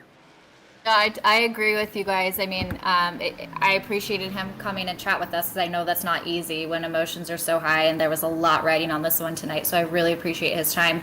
But I agree with both of you that I really hope he finishes the rest of the season, because, you never know what could happen out here. I mean, just go back to our opening race at Daytona. I mean, it was an absolutely insane finish. Who says that can't happen? And he's beneficiary of it. I mean, it's Daytona. Anything can happen. David's already said it. Yep. Mogard through the grass there in the chicane. A lot of racing around Chad Baer as Baer tries to go ahead and come home a winner. That'll mean Bayuk and Tate Lytle are now the top 3. Dylan Thomas is up to 4th. Chris Wright 5th. Gerald Campbell now to 6th. Harrison Talon with a 7th place run. That is I believe that'll be a season high for Harrison. Let me jump onto the points and double check his year. 2 top 10s. Yeah, he finished 7th back in North Wilkesboro. So this will match its season high for Harrison. White flag in the air for Chad Baer. Well, we were looking for a storyline. We got one. Not the storyline we wanted to see. But Chad Baer now just quite a few turns away here from picking up a win in the Erskine season. Incredible. Bears going to get the dub. I'm going to get the pick right, even though I certainly didn't deserve it. Yeah, we went through that, and I'm like, wow, I think I might have got one right earlier in the season. I don't know. I might have been close, but I was like, wow, I should only get one right. And then, bam. Heater just went off track, lost a spot to Mogard. And Heater and Mogard are in that battle for, trying to lock up their spot in the chase. And the both of them, I don't think, with these kinds of runs, are going to lock it up. It's going to be close coming into Daytona, whether or not Heater and Mogard can make it without, getting involved in a wreck. For now, Yeah, though, it's all Chad Bear, though, in this one. Yeah, but I wouldn't expect too much celebration out of Chad Bear. He's going to be happy that he won, but he knows that he caught a massive break here tonight. Yeah, I think everybody knows Nick and Delicato had the car. He had a full minute lead on the rest of the field at one point. Just, man, incredible, man. And he's right, he put himself there, puts himself in this position. He's had the luck earlier in the season that just didn't roll his way. But I think back to, I think it was Nashville Fairgrounds. He was leading the race. Nick Massey was coming, 20 laps to go. He needed a caution so that he could kind of stay with Massey. Caution never came. Massey blew by him, and that's it. That's all she wrote. He was out of the playoffs, out of the top 10. Had to win tonight. Didn't get it done by those extraneous circumstances. Well, here we go. Out of turn 4, he'll come downshift through the front stretch chicane. It's going to be a shocker here tonight. He led the first few opening laps, and he's going to catch another break here. Chad Bear is going to come around and win the race here at the Daytona Road Course. Wow. For the Erska season. Matthew Bayuk, a little ways back. He's just coming out of turn 4. He'll go through the chicane now. We'll come across in second. Tate Lytle just a few seconds behind him. He's going to get pressured by Dylan Thomas here. Yep. Let's hit the battle here. Tate and Dylan. Dylan's going to come up. He's not going to get there. Thomas hanging out there on that final lap. I thought that was going to be a Jimmy Johnson, Martin Truex situation right there. When NASCAR added that chicane, they wanted those last lap drama spots. Tate Lytle does bring it home in third. That's the podium. Bear, Bayuk, and Lytle. And it'll be Thomas and Wright rounding out the top 5. Yep, Wright just hit the line. Campbell gets 6th. Talon 7th. Massey 8th. Ryan Lutz still hasn't finished yet. He's coming through the front stretch chicane now for 9th. And Joe Francis is going to sneak into the top 10 in this one. Good run for the 50 car. Ooh, hit the turtles. Doesn't upset the 50 car all that much. He will come home in 10th. Crump 11th. Weeks 12th. Well, presuming, of course, that they don't bin it here coming to the line. They still got a lap on everybody, so. Yeah, everyone else is finished. Weeks and Crump, the last ones to come across here, and then we'll get ready for the final interviews. Crump's going to come across. Weeks was just about to go a lap down, so it takes him a couple minutes to go ahead and get finished. As Chad Bear takes home the win here in the Batflip Podcast 150. I don't even know if we have Bear on Discord. We do have Bayuk.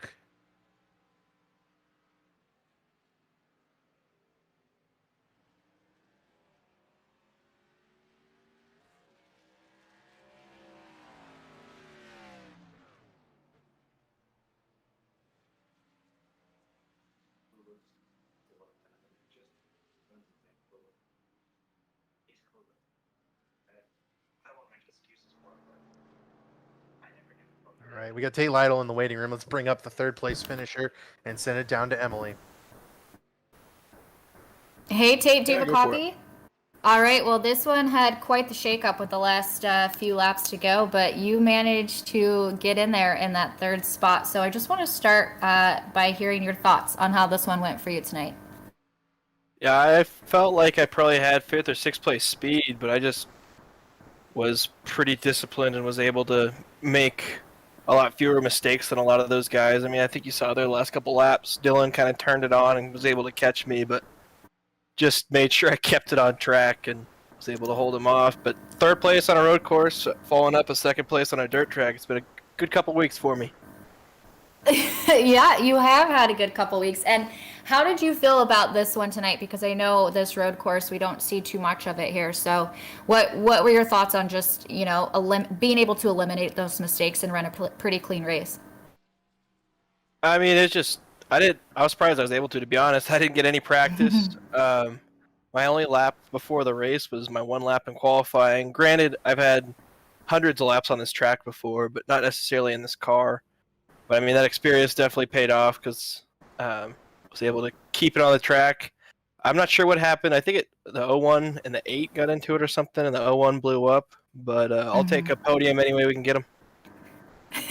Absolutely. Well, before we let you go, are there any shout outs you want to give tonight? Yeah, shout out to Dad again. Shout out to Brent Wentz. Days gone by as always. Shout out to you guys for sitting up there and watching us go around a virtual track for an hour 45. And thanks to if Johnny's still watching, I know Johnny's on vacation. Johnny, stop watching this. Go have fun on your vacation. I like it. That was some good advice. All right. Well, Tate, thanks so much for the time, and congrats on coming in third tonight. Thanks. Have a good one, guys. You too.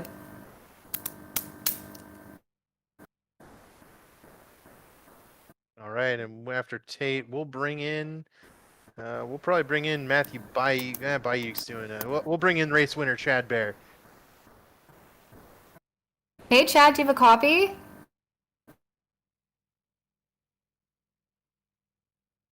Chad? See if he's.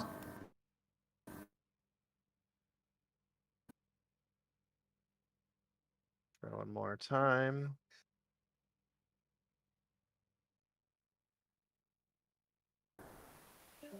All right. Hey, Chad, do you have a copy? He jumped back down. I don't Not know sure if we're what gonna he's get him. doing there. All right, well, see if they upload the race, the points after this. We can't look at that real quick. Not yet. Bayou's sharing his screen down there. Well, guys, let's grab our final thoughts here before we interview the last couple of drivers here, the first and second place finisher. I think Daytona is absolutely going to be a must watch.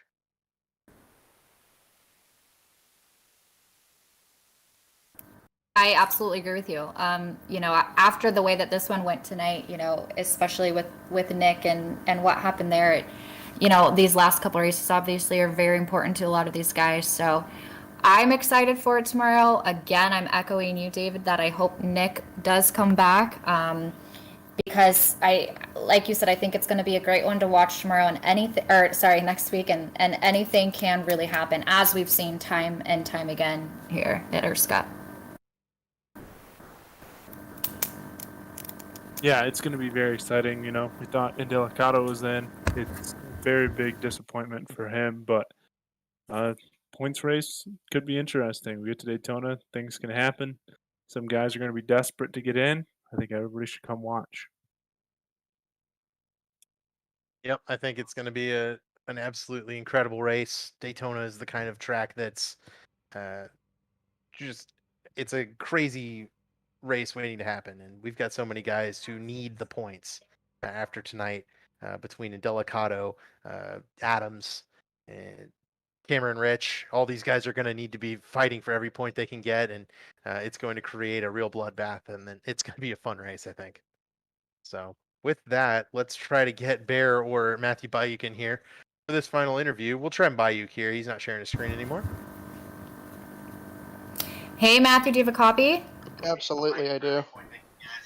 All right. Well, hey, you were pretty fired up on Twitter about this race tonight. You said you were absolutely ecstatic. So after coming in second tonight, how are you feeling? Oh, relieved that we didn't get wiped out in turn one of the first lap. After that, the entire night was, I don't want to sound cocky on it, but the only thing I practiced for the last 2 weeks with Nick was not pace, but it was not burning up the rears, and the primary focus was not burning up the rears, and it was a joyride. It was absolutely beautiful. Awesome. I'm stoked that was your experience. I want to ask you about Nick, your teammate. That just unfortunate what happened with him those last few laps. What are your kind of thoughts on that? We went back and looked at it, and he was passing a lapper coming out of the last chicane, going around the right side, and they gassed it up and hit him and nailed him into the wall. And it He was killed, but with the 40-second gap he had, he was going to be able to limp home, but he blew up a lap later. So I mean, it's a real shame because him winning was going to easily put him ahead, probably first of all in the top 10, second of all ahead of anybody else who was going to have a wild card. He was going to be in for sure. And the tragic part is, him wrecking is actually probably going to put me in the chase. And I'm happy to be, on the inside of the top 10 going into what's going to be the biggest, crapshoot of the season. But I don't like that it's at the expense of a teammate who, probably made the broadcast not as entertaining as far as the lead goes. Well, I know that this race was important for both of you, and we're stoked for you and your finish. Nick was kind of saying that maybe he thought he wouldn't come back for the rest of the season. What would you say about that?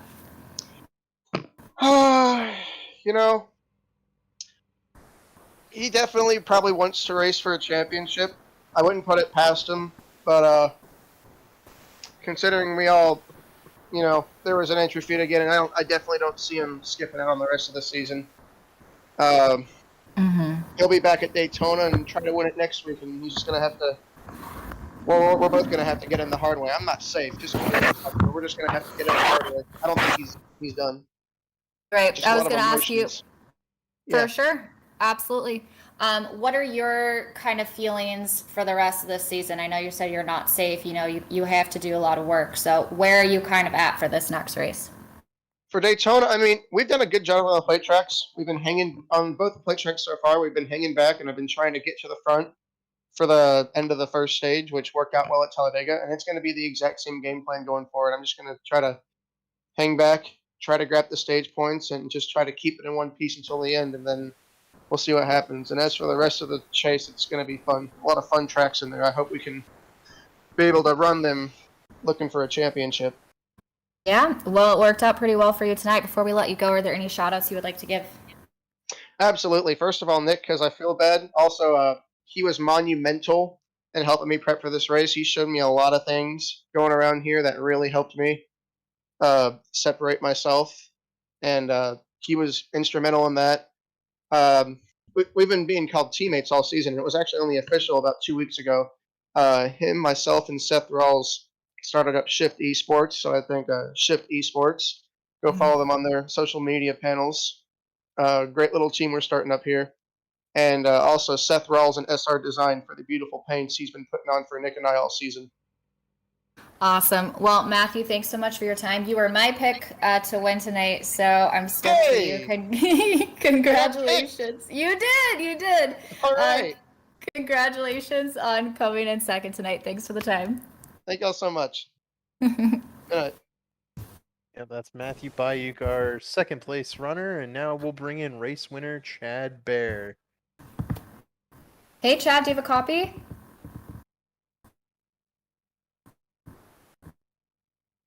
Chad, are you there? You got us?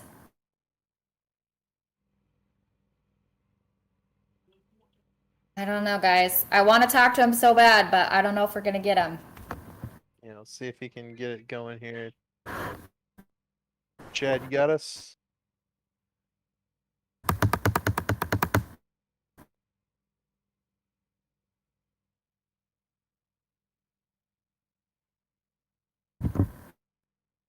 All right, Chad, do you have a copy? Yeah, I don't think he's there. He's there. He just left. Yeah, I mean, he's there. Yeah. We'll give him one more. We'll give him one more shot here. Let me leave the booth. I'll come right back.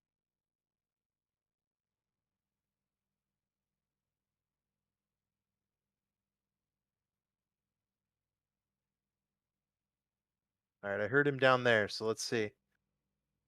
Chad, do you have a copy? Oh man.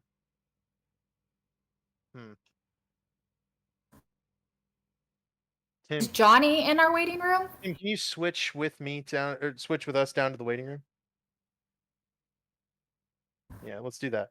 All right, try now. Let's see if Emily will do it. There it is. All right. Hey, Emily. Chad, do you have a copy? I do. I hear you. There you are. All right. We're chat with you tonight. So there are a couple things I want to ask, but first, Johnny Thomas was hyping you up big time in that chat on YouTube. He said you're extremely good road course racer. So why are you so successful on these courses? I don't know. I guess I wonder why Johnny didn't even join us tonight. He must have took vacation because he knew I was going to be here. I know, rude. But no, I just really enjoy it. It's just, I think it's where you can make the biggest difference as a driver. And I just really put extra effort into the road course stuff. I have to ask you about those last few laps there with Nick and Delicato, who was running first. Unfortunate for him. What were your kind of thoughts when you saw him go out and you realized you were in that top spot again, closing this thing out? Well, I think it was like, didn't Richard Petty say it's better to be lucky than good? Like, I'll take that gift any day. I've lost plenty of them like that, so. But that's just part of going through lap cars that are so much slower than you, and they're on those tires that are destroyed and they can't hold it. That's just part of it. It's just racing. Mm-hmm. Speaking of tires, the guys mentioned that tire conservation was maybe the most important thing here tonight. So how were you able to manage that so successfully? Well, I didn't do too good of a job at the start of the race. The first run, I think I was running some 208 laps. By the end of the race, I had cleaned up my craft a little bit, and I was staying in 204s for the whole run. So it's always a learning experience. Just got to take it easy and short shift and brake early and just try not to burn them off, for sure. Mm-hmm. Was there a point at this race tonight where you kind of started to feel really comfortable or really good out there? Yeah, after Nick got wrecked. So the last few laps? Yeah, the last 5 or 6, whatever it was. Yeah, I felt great about it then. I was feeling pretty bad up until then, though, for sure.